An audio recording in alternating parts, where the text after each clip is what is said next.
2004 हे वर्ष होतं. मी तेव्हा तालुक्याच्या ठिकाणी म्हणजे जामनेर इथं शिकायला होतो. तेव्हा दररोज संध्याकाळी आम्ही क्रिकेट खेळायचो. असंच एक दिवस क्रिकेट खेळून झाल्यावर आम्ही पाण्याच्या टाकीवर बसलो होतो आणि मित्रांमध्ये गप्पा सुरू झाल्या. त्यातला एक जण म्हणाला की लक्ष गेला.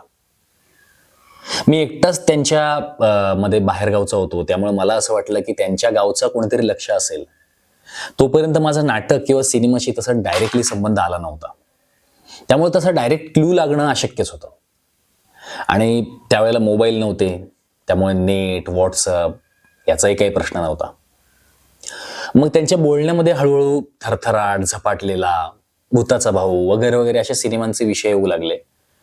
आणि मग माझ्या डोक्यात प्रकाश पडला की हा लक्ष म्हणजे यांच्या गावचा लक्ष नाहीये, तर हा आपला लक्ष, आपल्या सगळ्यांचा लक्ष आहे. ती तारीख होती 16 डिसेंबर 2004. आता आजच हा विषय काढायचं कारण काय?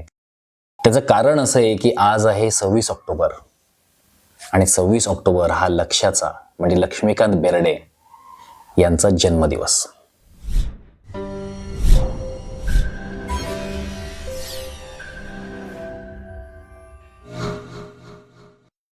नमस्कार, मी नितीन वाघ. आजच्या स्पेशल भागामध्ये मनापासून स्वागत करतो. मित्रांनो, मी माझ्या मित्रांसोबत बसलो आणि एखादा विनोदाचा विषय निघाला की हमखास एक वाक्य कोणाच्या ना कोणाच्या तोंडी ऐकायला मिळतं, आणि ते म्हणजे आज लक्ष असायला हवा होता. हा लक्ष आपल्या सगळ्यांचा लाडका लक्ष्मीकांत बेर्डे. लक्ष्मीकांत बेर्डे म्हणण्यापेक्षाही लक्ष या नावातला आपलेपणा आपल्या सगळ्यांना भावतो, आणि म्हणूनच आजही अगदी खेडोपाडी, अगदी 10-10, 12-12 वर्षांची पोरं सुद्धा त्याचा लक्ष असाच उल्लेख करतात. आणि नाटक किंवा सिने जगतातील माणसं त्याचा लक्षा मामा असं नाव घेतात. लक्षाला आताची अगदी नवोदित पिढी ओळखते.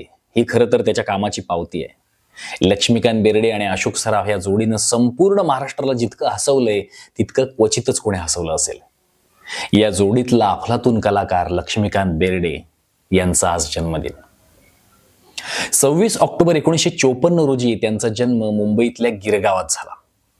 इथल्या कुंभारवाड्यात त्यांचं संपूर्ण बालपण गेलं.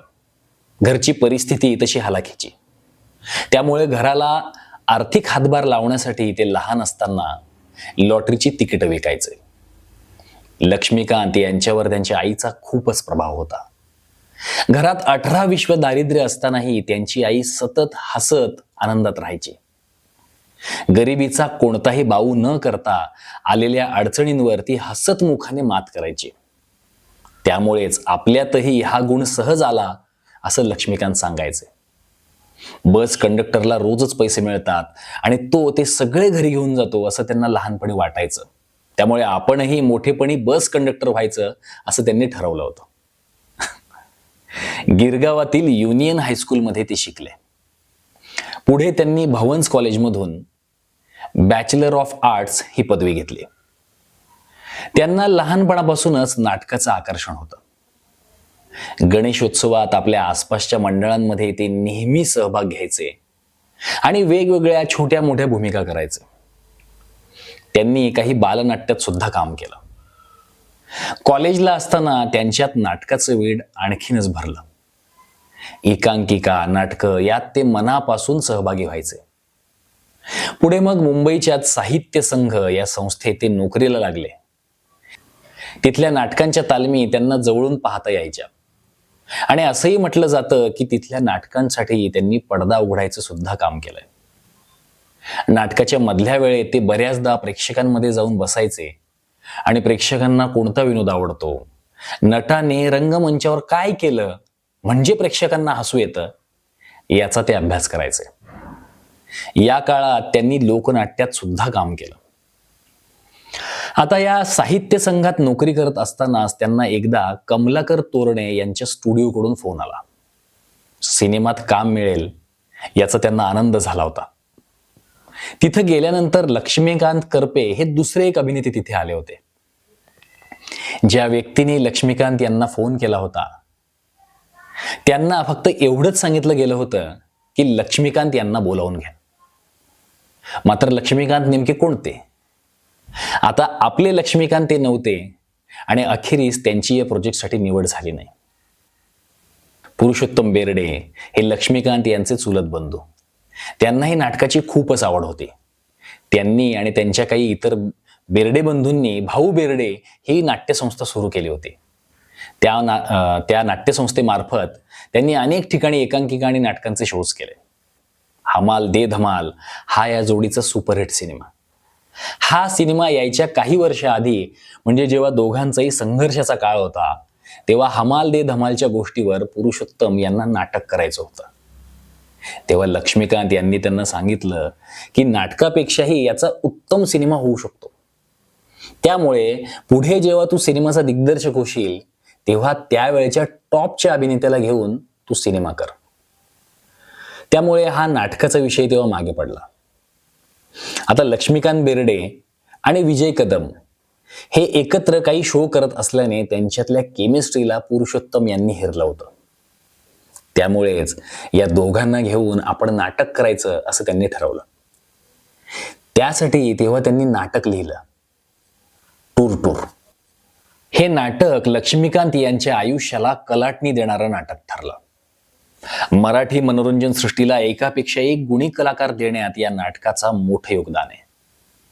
पुरुषोत्तम बेर्डे यांचं लेखन आणि दिग्दर्शन. या नाट्यकृतीनं रंगभूमीवर नव्या चेहऱ्यांना त्यावेळी संधी दिली होती. आता यात कोणकोणते कलाकार होते तर चित्रा पालेकर, लक्ष्मीकांत बेर्डे, विजय कदम, प्रदीप पटवर्धन यांसारखे अनेक चेहरे टूरच्या निमित्तानं चमकले. खरं तर हे एक सुपरहिट नाटक, मात्र सुरुवातीला नाटकाला फारसा प्रतिसाद मिळत नव्हता. 40-50 प्रयोग होऊनही फारसे प्रेक्षक या नाटकाकडे फिरकत नव्हते आणि त्यावेळी लक्ष्मीकांत खूपच निराश झाले होते. त्यांना असं वाटायचं की इतकी उत्तम भूमिका, इतकं उत्तम नाटक, तरीही जर का प्रेक्षकांनी साथ दिली नाही तर पुढे काही होऊ शकत नाही. आणि त्यामुळेच ही खंत त्यांच्या मनाला बोचत होती. त्यामुळे आपल्याला आणखी 10-15 वर्ष तरी नाट्यसृष्टीत संघर्ष करावा लागेल असं त्यांना वाटायचं. याआधीच त्यांनी अनेक वर्ष चांगलं काम मिळवण्यासाठी धडपड केली होती, संघर्ष केला होता. आता हे जे पुरुषोत्तम बेर्डे आहेत हे जे स्कूल ऑफ आर्टचे विद्यार्थी होते. त्यामुळे त्यांनी 40-50 प्रयोग झाल्यानंतर काही कल्पक पद्धतीने जाहिराती तयार केल्या आणि त्या जाहिरातींमुळे मग प्रेक्षक नाटकाला हळूहळू यायला लागला. मग नाटक आवडल्याने त्यांनी पुढे माउथ पब्लिसिटीने टूरची गाडी सुसाट सुटली आणि नाटक धो चाललं. लक्ष्मीकांत यांच्या या नाटकानंतर पुढचं नाटक आलं शांतीचं कार्ट चालू आहे. या नाटकाने तिकीट बारीवर अक्षरशः धुमाकूळ घातला. सगळीकडे हाऊसफुलचे बोर्ड लागले. नाटकातील लक्ष्मीकांत यांचं टायमिंग, त्यांचा अभिनय, त्यांचा विनोद पाहून प्रेक्षक बेहद्द खुश व्हायचे. या नाटकाने लक्ष्मीकांत यांना स्टार व्हॅल्यू मिळवून दिली. या दरम्यान त्यांना अनेक सिनेमांच्या ऑफर्सही येत होत्या, पण त्यातल्या जवळपास सगळ्याच भूमिका या छोट्या होत्या. त्यामुळे लक्ष्मीकांत यांनी थांबायचं ठरवलं. हे जे नाटक होतं शांतीचं कार्ट चालू आहे, या नाटकामुळे लक्ष्मीकांत बेर्डे यांची प्रचंड लोकप्रियता वाढली होती आणि त्यामुळेच त्यांना पहिला सिनेमा मिळाला. सिनेमाचं नाव होतं हसली की फसली आणि यात त्यांच्यासोबत साथीला होते महान अभिनेते अशोक सराफ. या जोडीचा हा पहिलाच सिनेमा ठरणार होता, पण काही कारणाने हा सिनेमा प्रदर्शित होऊ शकला नाही. सुरुवातीला जेव्हा लक्ष्मीकांत विनोदी भूमिका करायचे तेव्हा अनेक जण त्यांना म्हणायचे की तू विनोदी भूमिकांमध्ये काम केल्याने वाया जाशील, कारण सिनेमांमध्ये विनोदी नटांचं काम हे 10-12 मिनिटांपेक्षा अधिक नसतं. त्यावेळी त्यांनी असं ठरवलं की विनोदी भूमिकांच्या जोरावरच मी 10-12 मिनिटं नाही तर अख्खा सिनेमा तोलून धरेन. यासाठी त्यांनी दादा कोंडके यांचं उदाहरण आपल्या डोळ्यासमोर ठेवलं होतं. पण एवढंच नाही, यासोबतच अशोक सराफ यांचंही त्यांच्या मनात आदराचं स्थान होतं आणि पुढे त्यांनी आपल्या मनात ठरवलेली गोष्ट करून दाखवली. लक्ष्मीकांत यांचा प्रदर्शित झालेला पहिला सिनेमा होता लेक चालली सासरला. सिनेमाला जबरदस्त व्यावसायिक यश मिळालं. सिनेमा अगदी धो चालला. सिल्वर जुबली या सिनेमाने साजरी केली आणि या पहिल्याच सिनेमापासून लक्ष्मीकांत यांनी कधीही मागे वळून बघितलं नाही. काही वर्षांपूर्वी झोपी गेलेला जागा झाला या नाटकाची महेश कोठारे यांचे जे वडील होते ते निर्मिती करत होते. त्यावेळी लक्ष्मीकांत बेर्डे हे आधी बबन प्रभूंनी गाजवलेली भूमिका या नाटकात साकारत होते. या नाटकातलं त्यांचं अफलातून काम पाहून महेश कोठारे यांचे वडील बेहद्द खुश झाले आणि त्यांनी महेश कोठारेंना तालमीला बोलावलं. महेश लक्ष्मीकांत यांचा अभिनय आणि टायमिंग पाहून खूपच इम्प्रेस झाले होते आणि त्यांनी लक्ष्मीकांत यांना शब्द दिला की जर पुढे मी सिनेमा काढला तर माझ्या पहिल्याच सिनेमात मी तुला घेईन. आणि त्यासाठी त्यांनी टोकन म्हणून ₹1 लक्ष्मीकांत यांना दिला आणि तेव्हापासूनच त्यांना सिनेमासाठी साईन केलं. तो सिनेमा होता धूमधडाका. पुढे जेव्हा मग धूमधडाका सिनेमाचा विषय सुरू झाला आणि त्याची निर्मिती करण्याचं महेश कोठारे यांनी ठरवलं, त्यावेळेला लक्ष्मीकांत यांच्यासोबत त्यांनी कास्ट केलं अशोक सराफ यांना. आणि मग अशोक सराफ आणि लक्ष्मीकांत या जोडीने सिनेमात जो काही धुमाकूळ घातलाय तो आपल्या सर्वांच्याच परिचयाचा आहे. या सिनेमाने प्रचंड यश मिळवलं आणि लक्ष्मीकांत बेर्डे या नावाचं पर्व सुरू झाला. इथूनच म्हणजे धूमधडाका या सिनेमापासूनच महेश कोठारे आणि लक्ष्मीकांत बेर्डे यांच्यात जी मैत्री झाली ती लक्ष्मीकांत यांच्या मृत्यूपर्यंत टिकून राहिली. पुढे मग या दोघांनी अनेक सिनेमांमध्ये काम केलं. त्यातली काही ठळक नावं घ्यायची झाली तर दे दणादण, धडाकेबाज, थरथराट, झपाटलेला असे अनेक सिनेमे. लक्ष्मीकांत यांची अशीच जोडी जमली ती सचिन पिळगावकर यांच्यासोबत.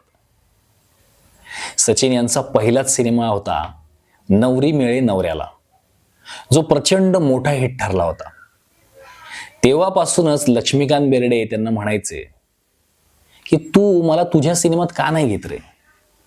तेव्हा सचिन त्यांना सांगायचे की बघू, वेळ येईन तेव्हा नक्की बघू, विचार करू. जेव्हा तुझ्या लायक भूमिका माझ्याकडे असेल तेव्हा तुला मी नक्की ती देईन. आणि तशी वेळ आली. तो सिनेमा होता अशी ही बनवा बनवी. या जोडीच्या पहिल्याच सिनेमात सचिन यांनी लक्ष्याला मिशी काढायला लावली आणि लक्ष्याने ती काढली सुद्धा. सिनेमात स्त्री भूमिका साकारायची होती. मात्र हे चॅलेंज लक्ष्मीकांत यांनी स्वीकारलं. या चित्रपटात लक्ष्मीकांत यांनी अशोक सराफ आणि सचिन यांच्यासह धुमाकूळ घातला. पण खरं तर जेव्हा सिनेमा बनला होता त्यावेळेला त्यांच्या मनात एक धाकधूक होती. ती अशी आहे की अशोक सराफ आणि सचिन एकमेकांचे अगदी जिवलग मित्र. त्यामुळे चित्रपट पूर्ण झाल्यानंतर आपल्या वाट्याला जेवढी भूमिका आली आहे तेवढी खरंच राहील का, की त्यातला बराचसा भाग कट होईल, अशी धाकधूक लक्ष्मीकांत यांच्या मनात होती. नंतर पुढे त्यांनी ती सचिन यांना बोलूनही दाखवले. पण ज्या वेळेला सिनेमाची ट्रायल बघितली आणि सगळे थिएटरमधून बाहेर आले तेव्हा लक्ष्मीकांत यांचे डोळे डबडबलेले होते. सचिन यांनी त्यांना विचारलं, तब्येत बरी आहे ना लक्षा, काय झालं? तेव्हा आपल्या लाडक्या लक्षानं त्यांना मिठी मारली आणि म्हणाला, थँक्यू यार, हे एक मित्रच करू शकतो आणि तू नुसताच मित्र नाही आहेस तर खराखुरा दिग्दर्शक आहेस. या सिनेमाने मराठी मनावर गारुड निर्माण केलंय. यातील संवाद खूपच गाजले. मराठी माणसाच्या मनात या सिनेमाचं एक विशेष स्थान आहे. पुढे सचिन आणि लक्ष्मीकांत यांनी मग एकत्र अनेक सिनेमे केले. त्यात भूताचा भाऊ असेल किंवा मग आयत्या घरात घरोबा असेल, सगळेच सिनेमे सुपरहिट ठरले. पुरुषोत्तम बेर्डे यांचा हमाल दे धमाल, ज्याचं नाटक करायचं राहून गेलं होतं तो सिनेमा. या सिनेमातून लक्ष्मीकांत यांच्या जीवनातील एक कोपराच दाखवला गेलाय असं म्हटलं तर वावगं ठरणार नाही. एक साधा कामगार ते उत्कृष्ट नट असा प्रवास या सिनेमातून दाखवला गेला होता. आणि यातील भूमिकेसाठी लक्ष्मीकांत यांना चांगलीच दाद मिळाली. अनेक पुरस्कारही लक्ष्मीकांत यांच्या पदरात या सिनेमाने मिळवून दिले. असाच एक महत्त्वाचा सिनेमा म्हणजे झपाटलेला. झपाटलेला सिनेमाच्या वेळी बोलक्या बाहुल्यांना कसं ऑपरेट करायचं याचं तंत्र लक्ष्मीकांत बेर्डे रामदास पाध्ये यांच्याकडून शिकले होते. याशिवाय ते ओठ न हलवताही आवाज काढण्याचं तंत्रही शिकले होते. आणि हा सिनेमा लक्ष्मीकांत यांच्या कारकिर्दीतील अगदी मैलाचा दगड ठरला. त्यांना या सिनेमाकडून खूप अपेक्षा होत्या, पण सिनेमा अपयशी ठरला. या सिनेमाच्या अपयशाने ते प्रचंड खचले. चित्रपटाच्या चित्रीकरणावेळी सलमानला कोणीतरी सांगितलं होतं की लक्ष्मीकांत पासून सावध राहा. ते आयत्या वेळी ऑडिशन घेतात वगैरे असं काहीतरी सांगितलं होतं. त्यामुळे चित्रीकरणाच्या सुरुवातीला सलमान खान लक्ष्मीकांत यांच्याशी फारसा बोलायचंच नाही. या नाटकाच्या वेळी त्या दोघांची मैत्री झाली. पुढे कशात काय लफड्यात पाय या नाटकाच्या वेळी दोघेही एकमेकांच्या प्रेमात पडले. स्मशानभूमीत त्यांना अग्नी देताना त्यांच्या अंगावरचा एकही अलंकार लक्ष्मीकांत यांनी काढू दिला नाही. लक्ष्मी ही लक्ष्मीसारखीच गेली पाहिजे असं त्यांचं मत होतं आणि त्यांचा हा निर्णय सगळ्यांनी मान्य केला. त्यांच्या पार्थिवासमोर लक्ष्मीकांत कितीतरी वेळ निशब्द उभे होते.